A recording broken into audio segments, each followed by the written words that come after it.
Mas pinaigting pa ng Department of Migrant Workers ang mga hakbang para sa kapakanan at proteksyon ng mga manggagawang Pilipino sa pamamagitan ng programang nakatuon sa gender equality at seguridad sa pagtatrabaho.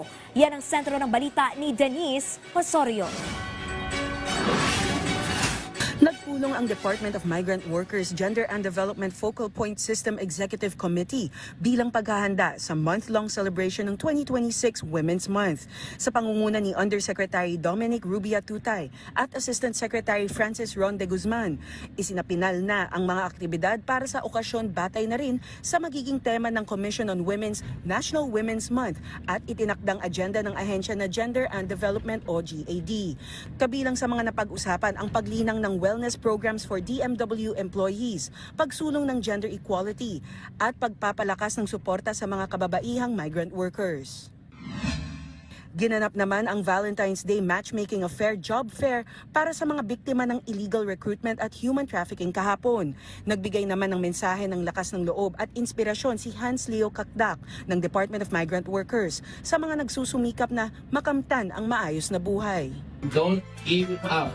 Kung single lang ng single, talaga ang kaluan po sa DMW. Ako po mismo, marami rin naman na inatala sa patay. Mismo na yung araw na ito, marami rin ang pinigisip. Pero, ang mahalaga, nagkita-kita tayo dito, ano natin, ang landas at kakahakin natin, tagumpay. Pero, sabi nga, nasa Diyos ang awa, pero nasa tao pa rin, nasa atin pa rin, ang paghihirang, pagsakripisyo at pagawa.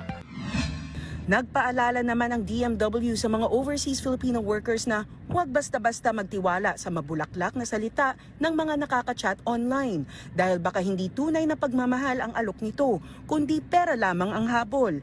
Lalo pangat modus na rin ito ng mga illegal recruiter at sindikato na naglipa na sa social media. Huwag ma-fall sa mga pa-fall, baka love scam yan.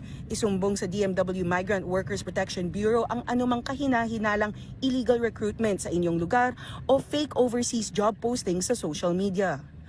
Denise Osorio, para sa Pambansang TV, sa Bagong Pilipinas.